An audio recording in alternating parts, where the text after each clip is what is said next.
Hey, this is Tommy, and here's the demo for my model converter and model viewer with the engine. So here's a model converter, and we take in some arguments and we can flip some flags depending on what we want to do. So if one of the arguments is include texture, I can flip the flag to include the texture data.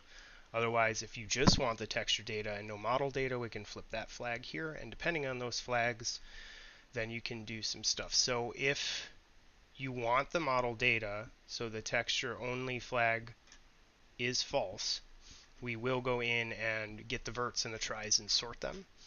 And at the bottom of that, we are going to write the model header, write the verts, write the try list. And if you want to include texture after that, or you have specified that you only want the texture data, we still need to write the texture header and write the texture. So using the model converter with the exe, I've created some batch files. So here's one of them.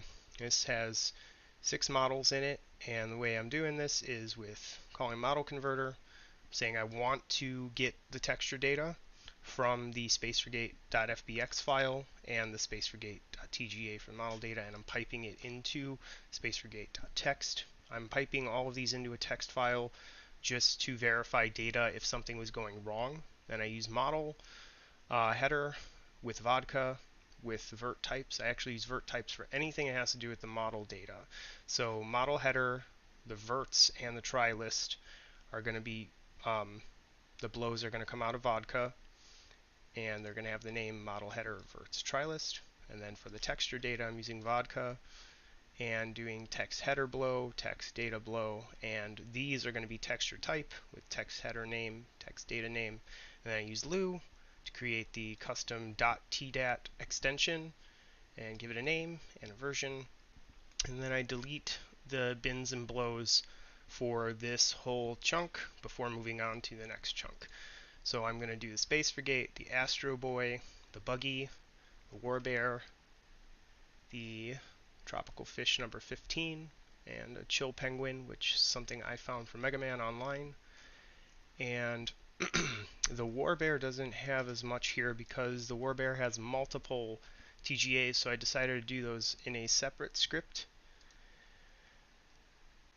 which is going to be this one, where I'm just asking just for the texture data from this file.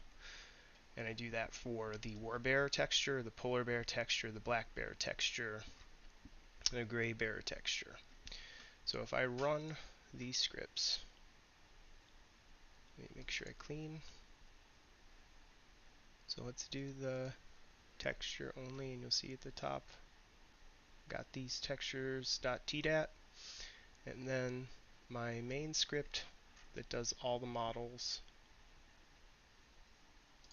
is going to be down here. So I run that, move that over so you can see.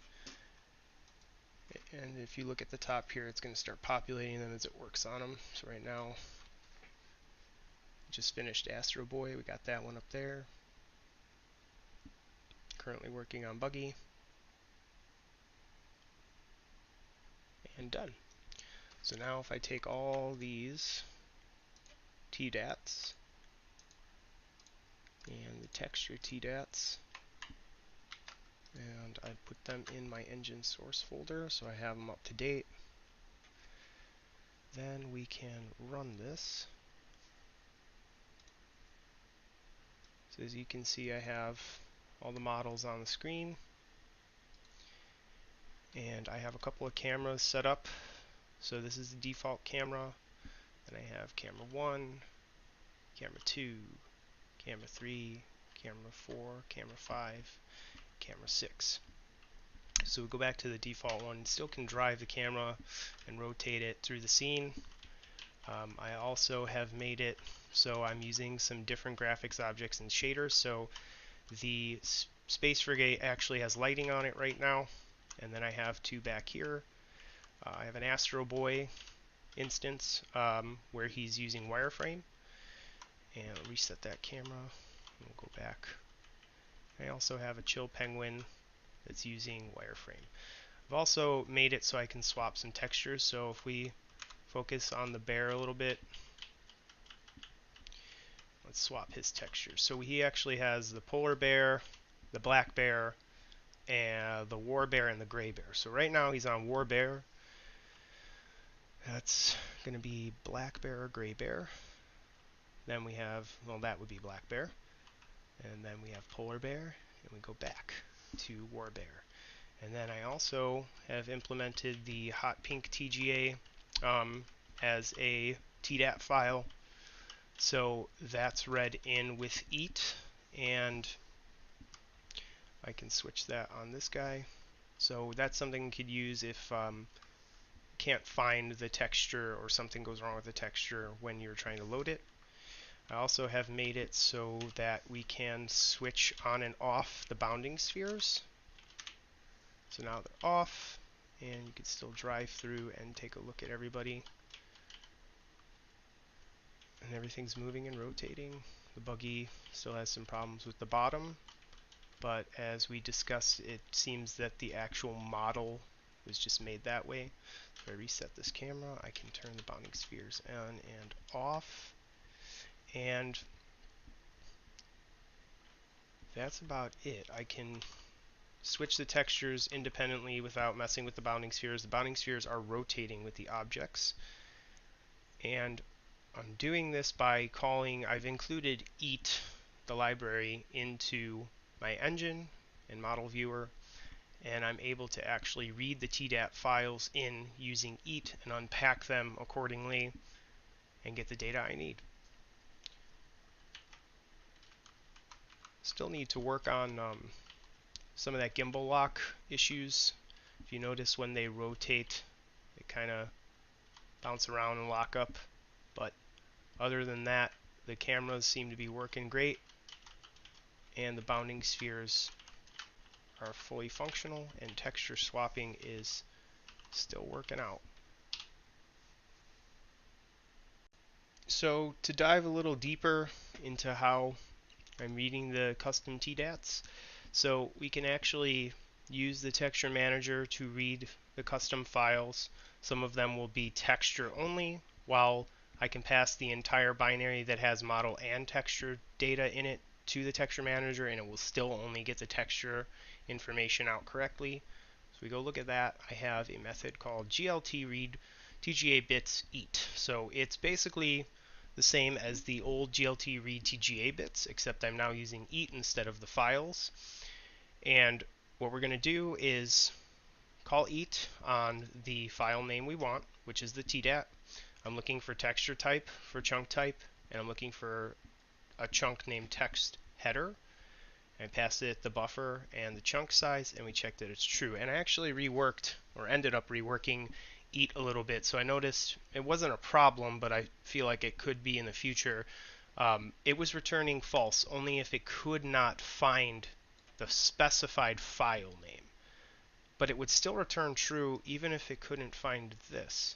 So I actually went in and changed some things and made it return false if it can't find this or if it can't find this. So that's what I'm doing with this assert, just checking to make sure that it is true after I changed EAT to work that way, and so far so good.